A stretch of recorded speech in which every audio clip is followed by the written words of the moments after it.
여러분 안녕하세요. 6월 26일 여의도 펀드매니저 TV 금주 시장 전망 및 투자 전략 간단히 알아보도록 하겠습니다. 여러분 주말 잘 보내고 계십니까?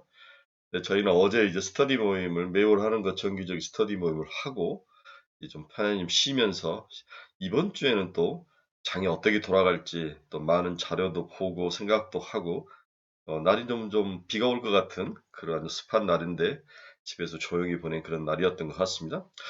긴축의 공포가 또 시장을 엄습했죠. 지난 금요일 주가 빠지는 이유를 보면 긴축의 공포에 대해서 두 번의 또 긴축의 공포와 또 분기말 매도 세력.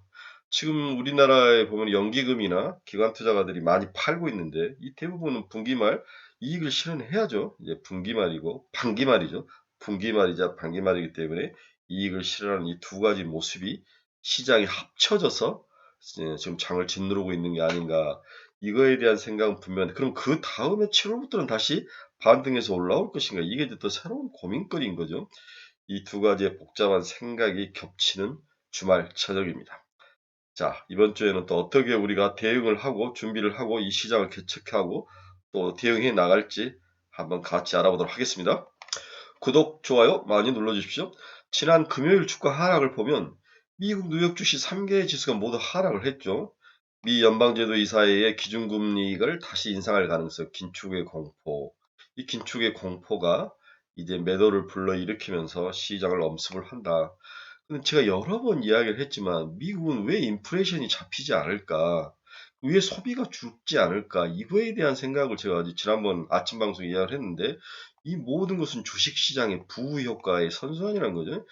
그래서 코비드를 걸치고 부가 이제 거의 떨어지는 상황에서 주식이 치고 올라오면서 또 개인들이 지갑 속에 돈이 생기기 시작했다는 거죠. 그 돈이 다시 소비를 늘리고 그 소비가 또 인플레이션을 자극하는 이 주식의 웰스 이펙트의 선순환, 부동산이 해주지 못한 부분을 주식이 해주면서 나오는 이 선순환, 그렇다고 또 주식을 죽일 수도 없는 그 가능성. 그래서 현재 미국의 소비에 끊임없는 이 샘물, 마르지 않는 샘물처럼 지속적으로 돈이 시장에 들어오는 이유는 주식시장에서 나오는 웰스 이펙트, 미국 나스닥이랑 엄청 오르지 않았습니까? 이런 선순환이 현재 여러 원인도 있지만 그중에 한 가장 큰 원인이지 않을까. 우리나라도 마찬가지죠. 저는 코비드가 끝나고 여의도에 이제 가뭄바람이, 모가지 자르는 가뭄바람이 열풍을 불지 않았는데 주식시장이 다시 또 호황을 치고 올라와 버린 거죠. 우리 에코프로 형제를 중심으로 주식이 올라와 버리니까 또 주식시장이 뭐랄까 리스크를 또 넘어가고 위험을 넘어가고 또 거기에 사람들이 소비를 하게 되고 이러한 선순환 과정이 지속되고 있다. 이러한 것들이 CPI를 잡는 데 좀 어려움으로 작용하고 있는 게 아닌가, 그렇게 예상을 해보고 있습니다. 그래서 금요일 주가치를 보면 다우는 0.65, 나스닥은 1.01, S&P 500은 0.77 이렇게 하락을 하며 잠깐 반등한 것을 제외하고는 전부 다 다시 무너지는, 장 막판에 무너지는 그러한 약세의 모습을 보였다. 아마도 이제 분기 말에 대해서 이익 실현의 물량들이, 우리나라는 이제 연기금을 중심으로 뒤에서 이야기하기 좀 꾸준히 나오는 거죠. 연기금이 한꺼번에 다 팔 수 없기 때문에 나눠서 6월 달에 들어서 꾸준히 포지션을 줄이는 모습이 나타나고 있는데, 이러한 양수 겸장으로 원투 스트레이트로 시장을 두들겨 패는 이 모습이 현재 약세의 가장 큰 원인이다. 이렇게 봐야 될 것 같습니다. 자, 그럼 다음 주, 이번 주는 어떤 시장이 펼쳐질 것인가? 올가는 추가 금리 인상과 인플레이션, 경기 침체 가능성과 이런 진입 시점을 두고 의견이 분분할 것 같아요. 결국은 데이터가 어느 쪽으로 나오느냐에 따라서 의견이 쏠릴 것 같습니다. 이번 주 또 제롬 파월이 두 번의 연설을 하죠. 네, 두 번의 공개 석상에서 나오는데 이미 이제 상하원 연설의 청문회에서 다 이야기를 한 거 위에 또 뭐가 나올 것인가. 28일 날 미 동부 시간 28일 오전 30분, 9시 30분에 파월 의장이 유럽 중앙은행의 중앙은행 포럼에 또 토론에 참석하죠. 앤드류 베일리 영란은행 총재, 크리스탄 니카르도 ECB 총재, 가쪼 우에다 일본 총리, 비오제 총리, 이러한 중앙은행 총재들과 의견을 나누는 그러한 시간이 있습니다. 여기서 또 어떤 이야기를 할지 한번 또 봐야 될 것 같아요. 이게 끝나면 동부 시간으로 29일 오전 2시 30분, 한국 시간은 29일 오후 3시 30분에 스페인 중앙은행 총재와 또 대담이 예정되어 있습니다. 별다른 발언은 없을 수도 있지만 별게 없다는 것마저도 우리가 또 확인을 해봐야 될 그런 상황인데 한번 지켜봐야 될 것 같습니다. 자, 앞에 상하원 청문회에서 강성 매파 발언을 쏟아놨는데 뒤에 가서 또 약세 발언을 쏟아낼 것 같지는 않은 것 같아요. 강세 발언의 연장선상에서 봐야 된다. 이렇게 봐야 될 것 같습니다. 여기 또 주말에 이제 바그너 그룹, 러시아의 바그너 그룹이 배신을 했다가 다시 철군하는 그런 모습인데 러시아 우크라이나 전쟁이 또 새로운 국면으로 진입을 하고 있다.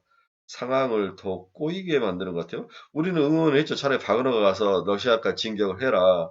이런데 이제 벨라루스 대통령의 주선으로 이제 멈췄는데 상황이 굉장히 복잡한 내전 양상의 모습으로 갈지 아니면 진압이 되고 새로운 모습으로 갈지 워낙 전쟁은 쉽게 끝날 것 같지 않은 불안감은 여전히 존재한다고 봐야 될 것 같습니다. 이러한 부분들이 주식시장에 어떤 영향을 미칠지는 한번 월요일 날 뚜껑을 열어봐야 알 수 있을 것 같아요. 자, 이번 주 우리가 첫 번째로 맞이해야 될 질문은 분기 말 매도가 지속될 가능성이라는 이 단어를 우리가 또 나름대로 해결을 하고 스스로 솔루션을 제공해야 될 것 같아요. 지난주 수급을 살펴보면 외국인 투신 연기금들 기관 투자가들이 모두 개인을 제외하고 코스피에서는 일방적으로 매도에 나서는 모습이 나타나죠. 외국인들은 삼성전자를 제외하고 나머지는 전부 매도로 나선 SK 하이닉스, LG 에너지 솔루션, 삼성 바이오로직스, LG 화학 등 코스피 상위 10위권이 든 종목의 대부분을 매도로 나섰다는 거죠. 이렇게 집중 매도하는 이유가 뭘까? 그렇죠? 어떤 특정 종목과 섹터를 매도하는 게 아니라 상위 10개 전체 큰 빅 종목들 종목으로 매도를 했다는 것은 이건 패시브 펀드다. 즉 인덱스 중심으로 많이 먹었던 종목 펀드들이 분기말을 앞두고 반기말을 앞두고 이익 실현을 한다. 이렇게 해석을 하는 게 맞을 것 같아요. 자, 여러분 수급을 한번 보십시오. 지난 일주일간 외국인은 1조 1000억을 팔았고 투시는 2500억, 다음에 연기금이 2600억, 기타 보면 2400억. 그나마 이제 우리 기관 투자라고 부를 수 있는 사람들이 전부 매도에 나섰다는 것은 제가 봤을 때는 분기말, 반기말 이익 실현이다. 이런 거 외에는 특별한 이유를 찾기는 힘들 것 같습니다. 최근 시장에서 연기금 매도에 대해서 많은 논리들이 있는데 연기금이 한꺼번에 다 팔 수 없으니까 시장 충격을 준다는 비난을 피하기 위해서 나눠서 6월 중순부터 집중적으로 매일매일 나눠서 매도가 나오는 모습은 우리가 충분히 펀드 매니저인 저로서 예상이 가능한 거죠. 네. 과연 7월 초에도 매도가 지속될 건지 아니면 멈춰야 될 건지 이런 것들을 한번 봐야 될 것 같아요. 포트폴리오에서 이익 실현을 하고 있다. 특히 연기금과 기관 투자가들이 하고 있다. 이렇게 이해를 하셔야 될 것 같습니다. 외국인도 마찬가지다. 이 말 그렇게 의미를 받아들이셔야 될 것 같아요. 자, 그러면 다시 백에서 돌아와서 그럼 외국인들은 왜 삼성전자는 팔지 않았느냐? 이 부분이죠. SK 하이닉스부터 상위 10개 종목들은 전부 매도로 나섰는데 삼성전자는 외국인이 팔지 않은 이유는 뭐냐? 이 부분을 좀 저는 특이하게 생각을 한 거죠. 2분기 추정 영업이익이 9천억으로 컨센서스 약 1,000억 정도 이익을 약 5배 정도 상회할 가능성. 삼성전자 이익이 시장이 기존에 추론했던 것보다 훨씬 잘 나올 가능성이 있다는 거죠. 삼성전자 2분기 추정 영업이익은 9천억 수준으로 시장 컨센서스가 약 1,700에서 1,000억대를 약 5배 정도 추가할 거로 보인다. 이는 2분기 삼성전자 D램 출하량이 기존 전망치를 상회하는 가운데 재고 감소도 시작되어 예상보다 빠른 원가 구조 개선이 기대되기 때문이다. 네, 굉장히 중요한 이야기를 지금 하고 있죠. 네. 특히 D램 출하량 증가는 재고평가 성실 축소로 이어져 하반기 메모리 반도체 추가 이익 상향 요인으로 평가가 되고 있다. 2분기 분기별 영업이익을 보면 반도체가 마이너스 3.3조 원, 모바일이 플러스 2.7조 원, 디스플레이가 0.7조 원, 가전이 0.5조 원, 하만이 0.3조 원으로 약 1조 정도의 수익이 날 거다. 이렇게 예상을 하는 거죠. 그래서 원래 삼성전자는 2분기에 제가 잘못 마이너스 0.8 8천억 정도 마이너스가 날 거로 생각을 했는데 0.9조가 난다는 거죠. 그렇죠? 그래서 이게 이쪽으로 와야 되는데 제가 잘못 그렸는데 이렇게 해서 시장의 예상을 이기는 서프라이즈가 날 것이다. 그리고 3분기에는 4조, 그 다음에 4분기에는 6.5조 이렇게 예상을 하고 있지 않나. 따라서 2분기에 가장 실적이 안 좋을 것 같은데 플러스가 거의 7천억, 8천억, 9천억, 1조 근처까지 간다면 충분히 돌려 세울 만한 시장의 심리를 돌려 세울 만한 그러한 요인은 될 것이다. 그래서 외국인들이 삼성전자를 팔지는 않는 모습이 나타난다. 이렇게 봐야 될 것 같아요.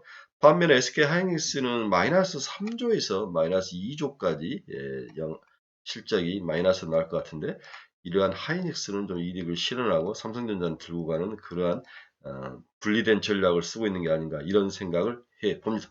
이제 우리가 삼성전자가 이제 7월 7일 정도의 실적을 볼 가장 중요한 것은 재고죠, 재고. 이 재고의 정점이 2분기다. 이 2분기, 그 다음에 재고가 하락할 가능성에 사람들이 환호를 할 것이다. 이렇다면 삼성전자나 반도체를 팔면 안 된다. 이런 생각을 또 해봐야 되는 거죠. 여기에 고부가 D램의 제품 양산이 3분기부터 HBM3가 3분기에서 4분기 사이에 나오죠. 뒤에도 이야기하겠지만 AMD와의 합작을 하는 것 같습니다. 그 다음에 LPDDR5X가 3분기에 또 나오고 DDR5 16GB짜리가 3분기에서 4분기 사이에 나오고 16GB 이 16B 더 어드밴스된 그런 반도체는 4월 2024년 2월에 나오는 그런 모습. 이렇게 해서 3분기와 4분기에 걸쳐서 삼성전자의 고사양 D램들이 양산을 시작하게 한다 시기다. 이런 것들이 삼성전자를 팔지 않고 지속적으로 가져가게 하는 요인이 되지 않을까. 삼성전자에 대해서 긍정적인 시각을 갖는다 이렇게 볼 수 있습니다. 이제 현재 시장은 HBM에 대한 이야기로 그냥 도배를 하고 있는데 SK하이닉스가 HBM의 선두를 치고 나와죠. 거기에 P라 해서 삼성전자가 HBM의 새로운 형태로 붙이는 역할을 해서 더 어드밴스된 HBM을 만들어내는데 4분기부터 미국 AMD와 HBM3 공급을 본격화한다는 그러한 소식도 들립니다. 누구와? AMD와. 네. 하이닉스는 엔비디아하고 하지만 삼성은 AMD와 하는 것 같아요. 올 4분기부터 삼성전자는 북미 GPU 업체 HBM3 공급이 시작될 것이다. 따라서 삼성전자 전체 D램 매출에서 HBM3가 차지하는 매출 비중이 2023년 6%에서 2024년 18%까지 확대가 될 전망이다. 그런데 저는 이 부분을 달리 봐야 된다고 이야기했죠. 어제 제가 스터디 모임했는데 우리는 18%까지 이 정도밖에 예상치 않는 제가 생각한 생각보다 이런 식으로 더 가면 갈수록 우리의 예상을 상회하는 매출 비중을 차지할 것이다. 기술의 진보와 또 기술의 변화 시대는 이러한 것들이 주가의 어닝 서프라이즈를 가져오고 시장을 상승으로 이끈다. 우리가 생각보다 훨씬 더 매출 비중과 수익성이 좋아질 것이다. 이 부분에 대비하라라고 어제 제가 목이 터지라고 스터디룸에서 이야기를 했죠. 특히 AI 서버에 탑재되는 HBM3 가격은 기존 메모리 반도체 비 플러스 5배 이상 높고 향후 5년간 AI 서버 시장에서 연평균 플러스 25% 성장을 할 것으로 보여 중장기적으로 삼성전자 D램 수익성의 개선은 충분히 예상이 되고 있다. 특히 4분기 삼성전자와 HBM3 본격 양산, 삼성전자 HBM3의 본격 양산은 최근 경쟁사와 벌어지는 주가 상승률 차이를 축소시키는 촉매제로 작용을 할 것이다. SK하이닉스를 두고 이야기를 하는 거죠. 우리가 여기서 삼성전자는 기존의 SK하이닉스의 HBM과 다른 게 PIM 반도체를 붙였다는 거죠. HBM, PIM인데 이 PIM 반도체라는 것은 즉 컴퓨팅 계산 기능과 메모리 데이터를 저장한 기능을 칩 안에 통합해서 집어넣는다는 거죠. 그래서 계산과 메모리 저장 기능을 한꺼번에 넣어서 칩을 개발하는 게 삼성전자의 HBM, PIM이죠. P가 아니라 PIM. 이 새로운 형태의 삼성전자의 어드밴스된 그런 HBM 반도체가 시장을 좀 쥐어잡기를 간절히 좀 기도를 해보는 거죠. 자, 우리가 첫 번째로 이제 외국인들이 기관 투자가들이 분기말을 앞두고 판다 그 이유를 봤고 두 번째는 삼성전자의 2분기 실적이 우리 생각보다도 어닝 서프라이즈로 돌아섰다 이 부분을 봤고 그렇다면 세 번째는 조정이 만약에 나타난다면 지금 6월이 끝나고 7월에도 조정이 나타난다면 그 조정의 깊이와 강도는 과연 우리가 어떻게 예상을 해야 될까? 이 부분이 또 하나 이제 우리가 꼭 마주해야 될 퀘스천 중에 하나죠. 극복해야 될 퀘스천 중에 하나인데 만약 조정이 나타난다면 조정의 깊이와 강도는 어떻게 될까?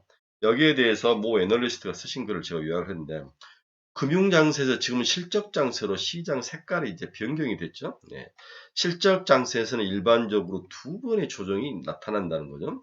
1차 조정은 12개월 포워드 EPS가 반등한 뒤 약 3개월 전후에 나오는데 이것을 보통 P, 밸류에이션 조정이라고 부르는 거죠.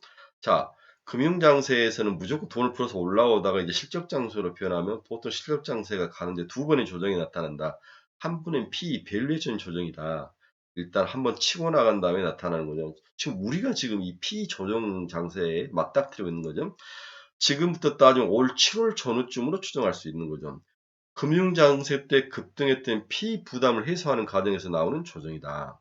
따라서 이 조정은 과거에 이러한 조정의 예를 봤더니 마이너스 10%를 넘지 않는 수준에서 약 2달 정도 진행되는 경우가 있다.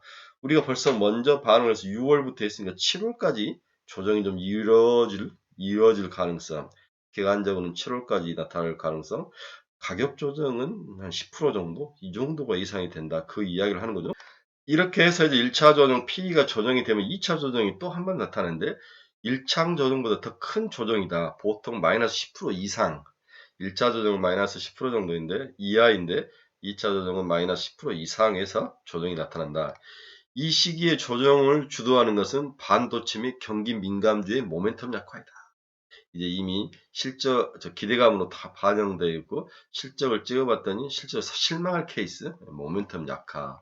그래서 내년 초 전후로 이러한 형태가 나타날 것 같은데 일단 우리는 1차 조정, 밸류에이션 조정이 문 앞에 서 있다.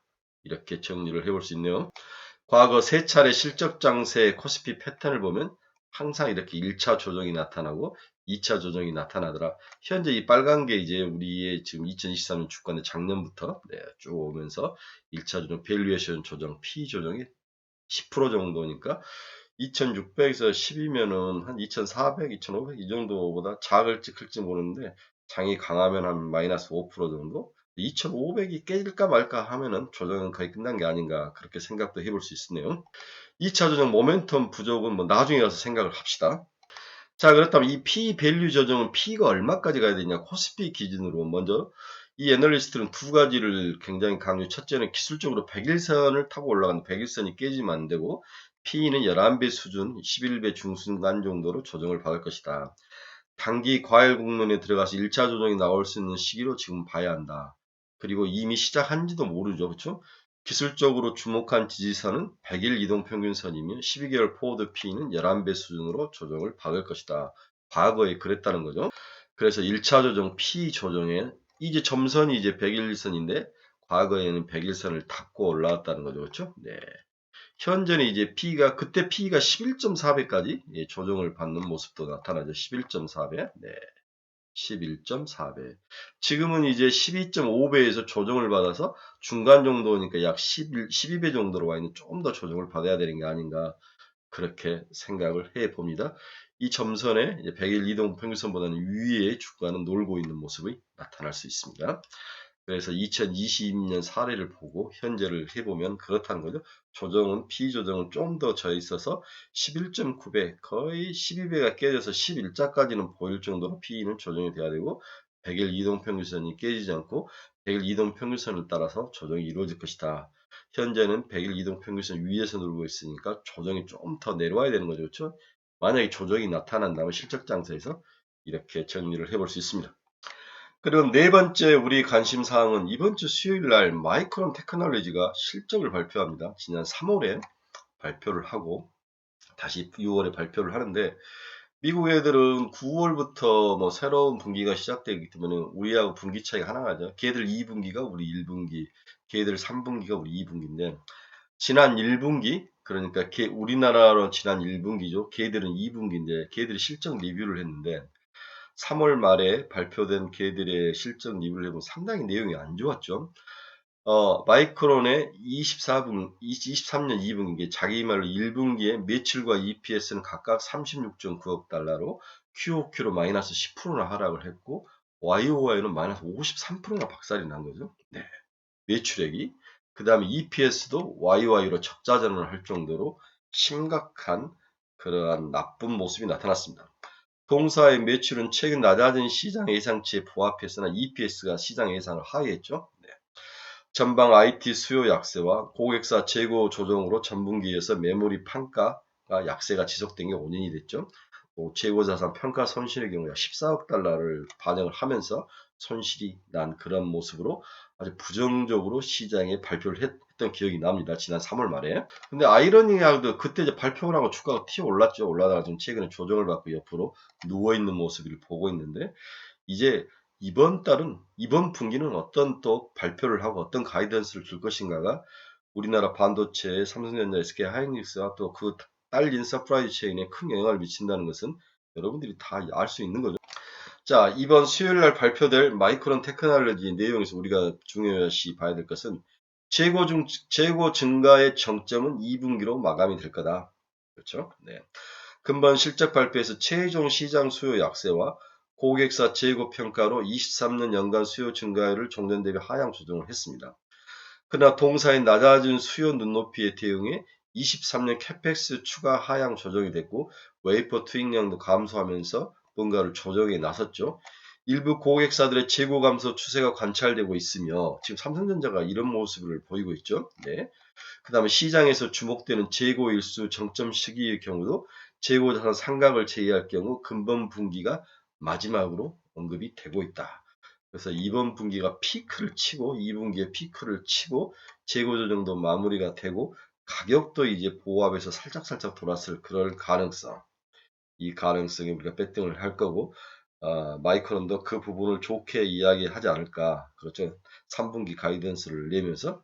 그래서 부지는 여기까지. 네. 얼어붙은 메모리 업황에 대응해 메모리 업체들은 작년 하반기부터 올해 초까지 공급 조절을 지속하고 있다.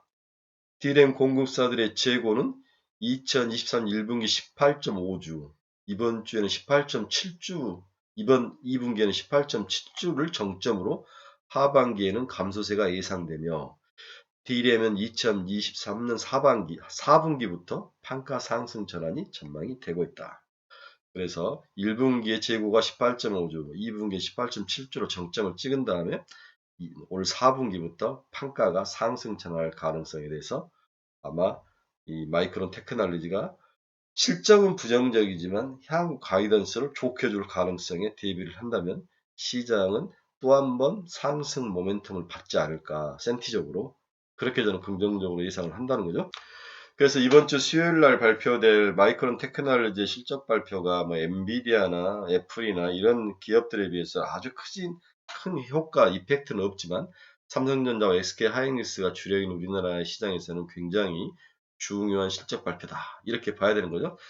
따라서 이번 주에 7월 초에 발표될 미국의 다양한 경제 지표들을 이번 주에는 이제 이번 주에 발표될 미국의 또 한국의 다양한 경제 지표들을 꼭 체크를 해봐야 될 요인이 있는데 월요일은 6월 댈러스 연준 제조업 지수가 발표되고 화요일은 5월 내구 제시문, 4월 주택가격 지수, 6월 소비자 신뢰 지수, 6월 리치먼드 연준 제조업 지수 이러한 지표들이 화요일날 발표되고 수요일 날은 연준 연례 은행 스트레스 테스트 결과 발표. 이게 굉장히 중요한 발표죠. 네, 마이크론 테크놀로지 실적. 목요일은 5월 소매 판매, 1분기 GDP 확정치, 5월 잠정 주택 판매, 주간 실업수당 청구 건수, 나이키 실적이 5일날 목요일날 발표가 되고 금요일은 6월 국가통계국의 제조업 서비스 PMI 지수 중요하죠. 미국. 중국이네. 중국 PMI 지수. 일본의 5월 산업생산, 한국의 6월 CPI, 그 다음 미국의 5월 PC 물가지수. 이 금요일날 미국의 5월 PC 물가지수가 발표되는 중요한 발표가 있습니다. 그래서 수요일날 중요하고 그 다음에 금요일날 중요하다. 이게 이제 자기 자체 시간이니까 우리나라는 그 다음날 영향을 미치겠죠. 그래서 앞에 마이크론 테크놀로지는 제가 긍정적으로 발표가 나올 거다. 지난 1분기 때보다 이렇게 이제 요약 정리해 드렸는데 이제 PC 물가지수를 보면 5월 PC 물가지수는 전월비 지난달에 0.4인데 0.1로 빠질 거고 5월 PC 물가 전년 YY는 지난달에는 4.4였는데 이번 달은 3.8로 빠질 것이다. 5월 PCB 근원은 전월비해서 지난달 0.4, 이번 달 0.4. 근원은 안 빠지네요. 그렇죠? 네.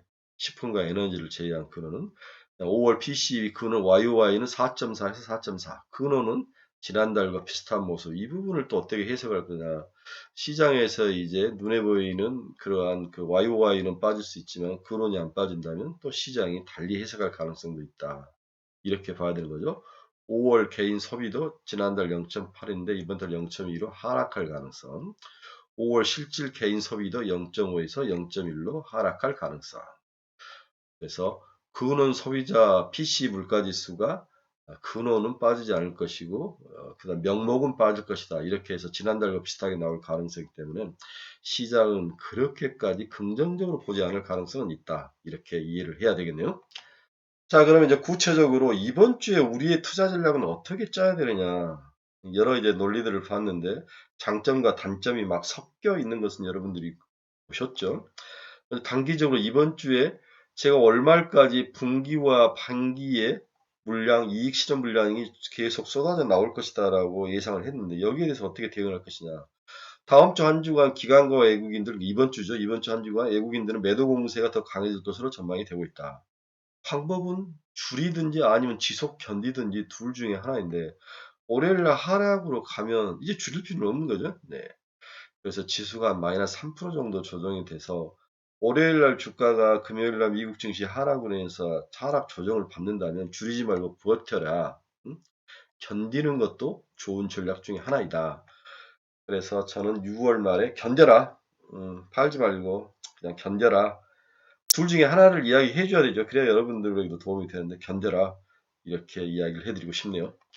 자, 그럼 무작정 견뎌라는 첫 번째 이유는 월요일 날 바로 이제 갭 하락 출발해서 주식이 빠지면 특별히 팔 필요는 없을 것 같다. 기술적 반등으로 올라올 것 같다. 그러한 것도 있지만 또 한편 어떤 거 좀 말을 그럴싸하게 만들어 본다면 7월 10일 발표될 CPI 지수가 엄청 많이 빠질 것이다. 3%대로 추락을 할 것이다. 그리고 올 10월에는 2%대까지 CPI가 하락을 할 것이다. 이러한 가능성이 시장에 반영이 된다면 이런 긍정적 요인으로 우리가 월말과 분기말, 반기말을 견뎌야 되는 게 아니냐. 그래서 CPI 하락성, 하락 가능성을 믿어라. 이렇게 먼저 긍정적인 요인을 던져주고 싶네요. 두 번째로는 반도체와 한전의 실적을 빼면 우리 케이스 코스피의 수익성도 긍정적이다. 이게 이제 삼성전자와 하이닉스와 한국전력을 빼면 우리나라의 EPS 코스피의 실적은 괜찮다는 거죠. 그 세 개를 집어넣으면 이렇게 박살이 나는 모습이 나타나는데 따라서 삼성전자와 SK 하이닉스는 실적보다는 기대감과 재고라든지 뭐 이런 기술의 변화 이런 걸로 간다고 친다면 우리나라의 전체적인 기업의 이익 실적은 3분기, 4분기, 하반기로 갈수록 그렇게 나쁠 것 같진 않다. 두 번째 긍정적 요인을 이야기하는 거죠. 그래서 제가 앞에 이제 밸류에이션이 높고 조정이 두 번이 나오는데 한 번은 밸류에이션 조정과 모멘텀 조정인데 밸류에이션 조정에서 삼성전자를 뺀다면 반도체와 한전을 뺀다면 넣었을 때는 이렇게 고평가의 퍼가 높은데 뺐을 때는 거의 평균에 와 있다는 거죠. 그렇죠? 이렇게 해서 어느 특정 섹터의 문제이지 전체적으로 우리나라 코스피 기업의 밸류에이션은 그렇게 높은 건 아니다. 이렇게 또 우리가 볼 수 있는 거죠. 그래서 저는 7월은 매크로 변수를 버리자. 뭐 애널리스트가 쓰신 자료로 저랑 생각이 비슷해서 가져왔는데 하반기가 시작된다. 다음 주에 매크로 변수에 대한 관심을 줄이고 그렇죠? 줄이고 AI 빅테크 기업들의 투자를 이끌어내며 국내 반도체 기업들의 실적 전망을 긍정적으로 바꿀지 지켜봐야 한다. 하반기에는 매크로에 신경을 버리자, 쓰지 말자.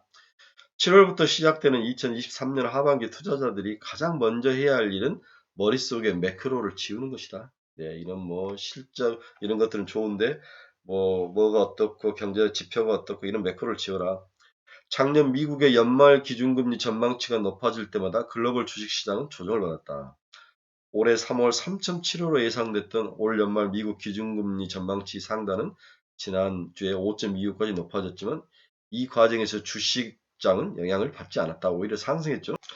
두 번째는 지난 5월에 엔비디아가 실적 발표를 하면서 향후 다음 분기에 대해서 놀라운 실적 전망을 해버린 거죠. 그러면서 주가가 튀어 올랐는데 이번에는 엔비디아는 아직 이제 8월에 실적을 발표하는 거 5월이 걔들 분기 말이니까 6, 7, 8이고 구글이 바톤을 이어받을 전망이 있다. 구글이 이어받을 것이다. 엔비디아가 7월 주식시장에서 가장 중요한 변수가 될 것은 사실이다. 5월 24일 엔비디아가 2분기 가이던스를 50%나 올리면서 반도체 섹터 랠리에 불을 붙였는데 실제 분기 매출이 가이던스를 상회한 적이 35번이나 있었고 가이던스를 발표했을 때 그 가이던스를 매출이 상회한 적이 35번 있었고 부하방과 C랩은 하이한 것은 두 번뿐이었다는 거죠. 두 번의 하이도 하락률이 마이너스 0.86, 1.85%로 하락폭이 크지 않았다는 거죠. 경험에 비추어 볼 때 엔비디아가 8월 말 2분기 실적을 발표할 때 가이던스를 충족하는 매출을 발표할 가능성이 일단 높아 보인다. 근데 8월까지 시간을 기다려야 되니까 그 사이에 누군가가 또 새로운 엔비디아 역할을 해줘야 됩니다. 그게 구글이라는 거죠. 자, 구글. 엔비디아의 실적을 기다리지 않아도 AI의 실체는 빅테크들의 실적에 이미 확인될 가능성이 높아 보인다. 아마존의 클라우드 AWS는 저장에 특화되어 있는 사업부이다. 아마존의 클라우드 서비스 AWS는 저장해야 하는 사진과 동영상이 증가했던 SNS 사이클의 수혜를 입고 있는 중 파악이 되고 있다. 반면 구글 클라우드는 구글 콘랩 등 머신러닝과 AI에 초점을 맞추고 있다. 서로 방향성이 다르다는 거죠. 아마존의 클라우드 AWS와 구글의 클라우드는 좀 다르다. 구글의 클라우드는 머신러닝과 AI의 그러한 뭐랄까요, 딥러닝을 하기 위한 그러한 쪽에서의 특화 쪽으로 발달이 되어 있다는 거죠. AI가 확산되면 구글 클라우드의 수요가 더욱 증가할 것으로 시장은 기대를 하고 있다. 2018년 상반기에 아마존의 AWS 매출액이 74.3달러, 구글 클라우드 매출액 17억 달러로서 아마존 AWS가 구글보다 4.3배가 많았으나 그 격차가 점점 줄어들어 지난 1분기에는 아마존 AWS는 213억 달러 매출, 구글이 74.5달러로 2.9배까지 좁혀졌다는 거죠. 네, 4.3배에서 2.6배까지 AI 딥러닝을 하는 쪽으로 클라우드가 쓰이면서 이 데이터 센터의 모습이 바뀌었다는 거죠. 그리고 구글 클라우드는 지난 1분기 처음으로 영업이익의 흑자를 또 기록을 했습니다. 이러한 부분이 엔비디아의 실적 발표 전에 새로운 시장의 성장 동력으로 구글이 작용을 할 것이다. 이렇게 분석을 하셨는데요. 너무너무 멋진 분석이었습니다. 그래서 AI가 민간 부분의 투자를 견인하며 생산성을 높인다면 글로벌 경제는 인플레이션을 유발하지 않으면서 고성장을 구가할 수 있다는 사실을 우리가 좀 기억을 해야 됩니다. 제가 어제 스터디 모임에서 이야기했던 게 이거죠, 이거. 이런 1990년대의 예의가 이번에 재현되면 국내 주식시장의 상승 기간은 길어지고 상승폭도 커질 가능성이 높아 보인다. 1990년대 미국에서 IT 장비 투자가 산업 장비 투자를 넘어섰던 기억을 여러분들이 다 기억을 하실 겁니다. 1995년부터 소프트웨어 투자도 견인을 하고 있습니다. 이전 2018년 미국의 소프트웨어 투자는 IT 장비 투자를 넘어서고 있습니다. 지금 구글 AI와 같은 거죠. 이번에 AI 붐을 얻고 소프트웨어 투자가 IT 장비라든지 산업 장비 투자를 이기면서 이 글로벌 시장의 새로운 성장 동력으로 작동을 하고 있다는 사실을 우리가 꼭 기억을 해야 한다는 것을 강조하고 있는 거죠. AI 수요가 확대되면 코스피의 높아진 밸류에이션은 용인될 수 있으며 주가는 추가 상승할 것으로 보고 있다. 이렇게 저는 결론을 내보고 싶네요. 자, 그러면 우리는 어떤 종목을 사야 되느냐? 사는 종목은 제가 이제 제 카페에 올려놨으니까 여러분들은 네이버 카페로 오셔서 어떤 종목을 사야 될지 추천 종목을 확인하시기 바랍니다. 자, 여러분 중에서 투자의 방향성을 잃어버린 사람들은 저희 카페로 오십시오. 그리고 가지고 있는 종목에 상담이 필요하신 분들 저희 카페로 오십시오. 그리고 무언가 추천 종목을 좀 보고 싶거나 또 관심을 가지고 싶으신 분들은 저희 카페로 오십시오. 제가 여러분들의 좋은 친구가 되어주고 방향성을 잡아드리겠습니다.